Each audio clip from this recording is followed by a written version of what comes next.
Hello there, and thanks for joining me. I'm Pearl Painter Master Aaron Rutten, and in this video I'm going to talk about enforcing your copyright. So how can people misuse your copyright? Well, they can download your image online and they could print it on mugs or t-shirts or sell prints of it, or use it to design somebody's website or use it for their own website. There's lots of different ways somebody can just snag your image from the web and do whatever they want with it. So let's talk about what to do to enforce your copyright. When you've found your image somewhere online and someone is using it in a way that is maybe not a way that you want them to, how do you get them to take that image down or give you credit for the image, or in some cases give you money for selling your work? It's really up to you as the artist to decide how strict you want to be about enforcing your copyright. Some people don't care. They're happy to have their work shown in as many places as possible. But for me personally, if someone's using my artwork for commercial purposes, meaning that they're reproducing it, selling it as prints, using it on a product, or making a derivative of my work, basically selling my work without me getting credit or money for it, then I'm going to shut them down. If it's somebody who's just using it for personal use, maybe they downloaded my image and it's a wallpaper on their phone and they're not sharing it with anybody, they're not selling it, they're not putting it on products, it's just for their own personal use, that's fine. In some cases, if people are actually giving me credit and actually putting my name on the image, I don't mind in some cases too. But for the most part, I don't want anybody to use my images without my permission or without a license, and that's the way that I like to handle it. You can decide how strict you want to be. So how do you even locate people misusing your images in the first place? Well, you might come across them yourself. You might have a friend who says, hey, I saw your artwork in Cafe Press on this mug, or something like that, and you look at it and you go, hey, I didn't create that mug, that's not my Cafe Press account. That might be an instance where somebody's misusing your image. But in any case, what you'd want to do is you'd want to contact that user, that creator, that person, and just verify the usage of that image. Say, where did you get this image? Did you download it from my website? Did someone else sell it to you? Did you download it as a stock image? Because you don't really want to jump to conclusions and assume that anybody just stole your image. Even though that could be the case, it's better to just start off being friendly, because then you're more likely to get them to comply. Now, if they don't have a valid reason to be using your image, they just stole it off your website or something, then it's really up to you what you want them to do with the image. You're the copyright holder, not them, and you decide what happens to that image. So you could say, take the image down. You could say, add my name to the text on your website and give me credit for the image, or here's a new image with my copyright info stamped on it, you can use that. Or you could say, here's a link to my stock image portfolio, feel free to purchase a license and then you can use this image. Now, waiting for these situations to come to you is kind of a passive way of figuring out if people are misusing your images.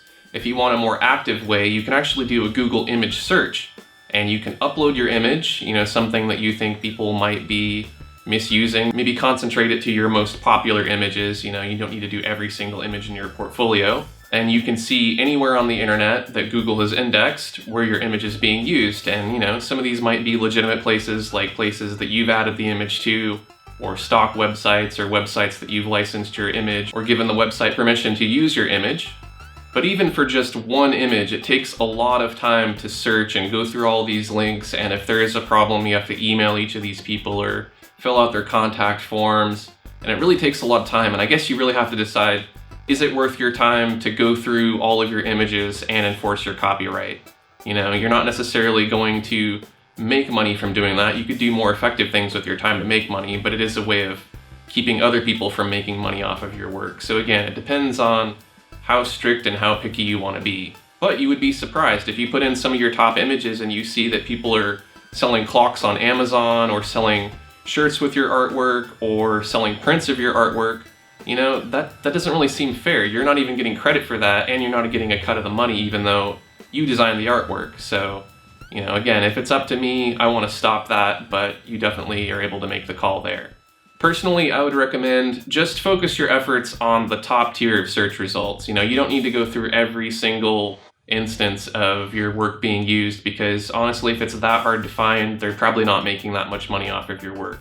But if it's a very prominent website and it's coming up in the first couple pages of searches, and it's definitely a commercial use, like they're reprinting your work and selling it, you should definitely jump on that and enforce your copyright. If it's a person on their personal blog that doesn't have any followers and isn't really doing anything commercial with your image, you can weigh that and you can say, is it worth it for me to crack down on this person?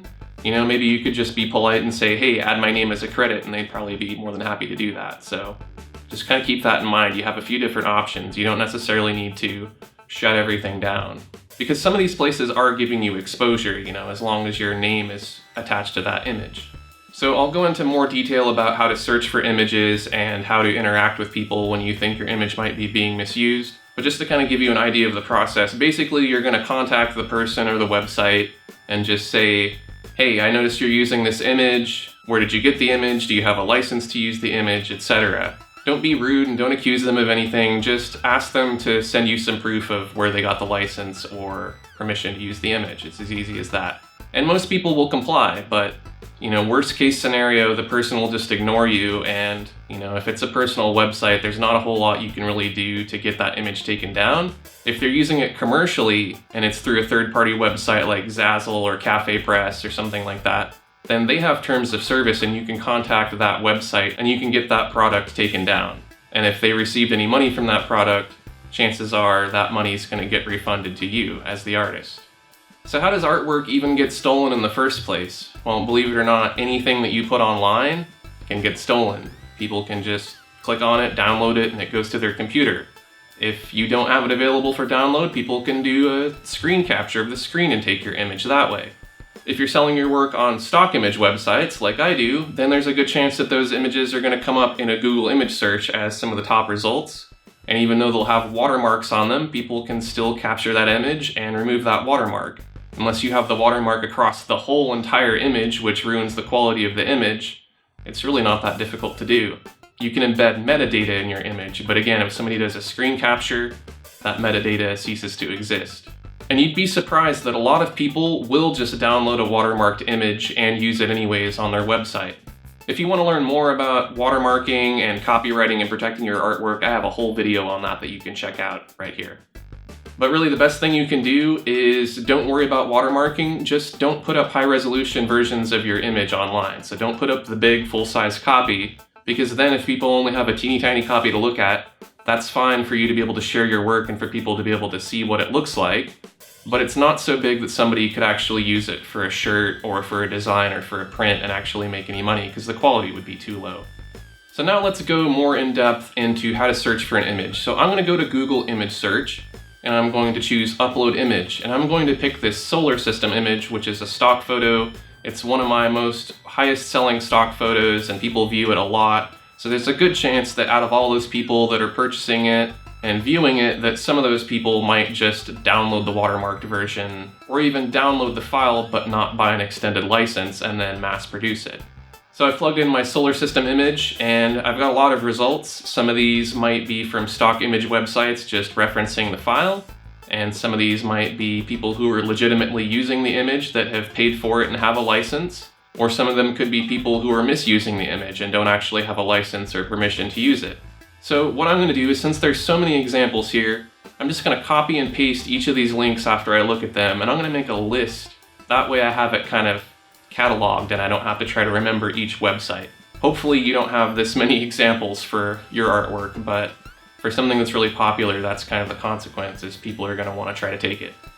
Alright, so now you've gone through each of your links, and if there's any links that look a little shady and you're not really sure if somebody purchased the image or if they just downloaded it from your website, now's the time to figure out how to contact them. You can usually find a contact me button or an email address or something to contact that person. If it's not a person's personal website, and it's something like a third-party website like Facebook or Zazzle or Cafe Press, then you'll want to contact the website owner, Cafe Press or Facebook, etc. Because most of the time they'll have some sort of department or some sort of policy to deal with things like that. Here's a couple of examples of emails that I sent to people who I felt might have been misusing my images, and I came to find out that indeed they were. One example is a personal blog, and they got back to me within a day and said they'd take the image down. The other is an example of somebody using the image commercially.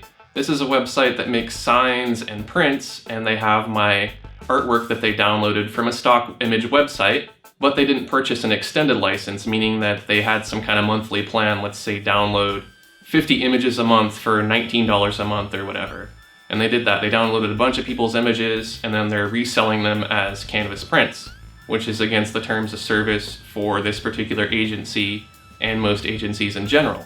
You have to purchase an extended license for each image that you want to use commercially. If you want to print it on canvas or on a shirt or on a mug, you need to have the extended license for each image. So I contacted both of these people, and both of these people were more than happy to comply, and it got resolved within 24 hours. But there's a lot of other people that I emailed that I'll probably never hear from, so it doesn't always work, but at least I know in one of these cases, somebody's not going to be making money off of selling my prints. Now, I did also receive a few emails back from people who said, I purchased your image on this website and could give me proof, so then that was fine. And I made sure in every case not to accuse anybody of anything. I didn't say, you stole my image. I just simply asked, where did you get this image? Do you have a license? And, it was easy for me just to kind of write up a generic email and then copy and paste it to each person, since I had to do so many individual emails for that image. And with the example of the person who was using my image to do prints, I made sure to clarify to that person, because they clearly didn't understand how to use a stock image, that you have to have an extended license, and I explained that without the extended license, you're actually not supposed to be using any of these images that are on your website. So you also kind of want to think about changing that person's perception of how they use images, rather than just get them to take the image down. Help them to understand that from here on out, they can't just take anything they want off the internet and use it as they please.